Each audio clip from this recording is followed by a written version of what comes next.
دنیا کی محبت سے اللہ نہیں ملتا، لیکن اللہ کی محبت سے دنیا اور آخرت دونوں مل جاتی ہیں۔ کسی انسان کی قیمت کا معیار کیا ہو سکتا ہے؟ جتنا اس شخص میں احساس ذمہ داری ہوگی، وہ اتنا ہی قیمتی ہوگا۔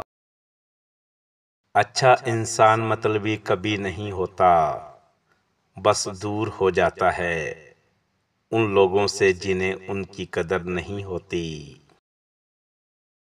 تمہارے لیے بہترین تعلق وہ ہے جو تمہارے عیب جان کر بھی تم سے تعلق نہ توڑے، اور بے شک وہ تعلق اللہ کے سوا اور کوئی نہیں۔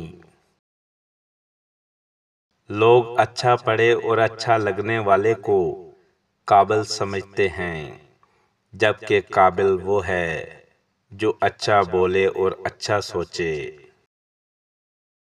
اپنے جسم کو ضرورت سے زیادہ نہ سنوارو، اسے تو مٹی میں مل جانا ہے۔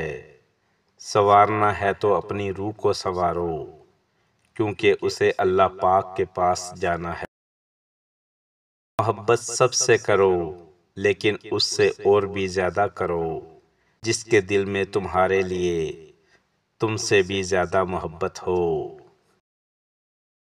6 قسم کے لوگوں سے کبھی نہیں جھگڑنا چاہیے۔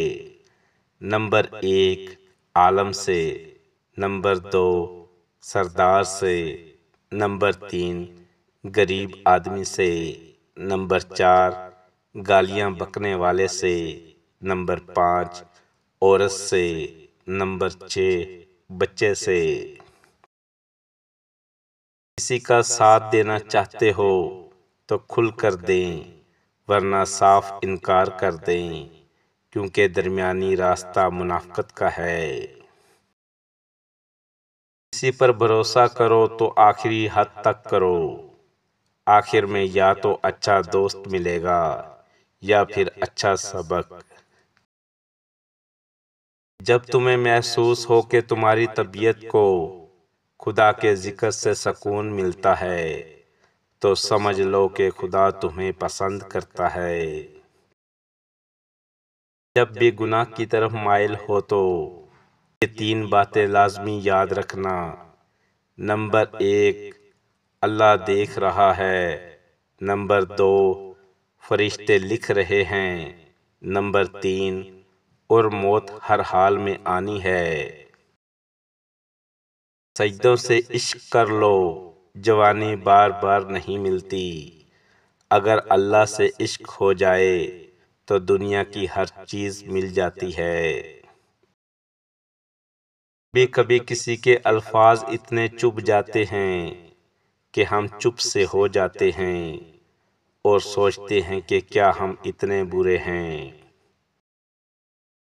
کبھی کبھی انسان نہ ٹوٹتا ہے نہ بکھرتا ہے، بس ہار جاتا ہے، کبھی خود سے، کبھی اپنوں سے، کبھی قسمت سے، تو کبھی لوگوں کے بدلتے انداز سے۔ دنیا فتح کرنا چاہتے ہو تو اپنی آواز میں نرم لہجہ پیدا کرو، اس کا اثر تلوار سے بھی زیادہ تیز ہوتا ہے۔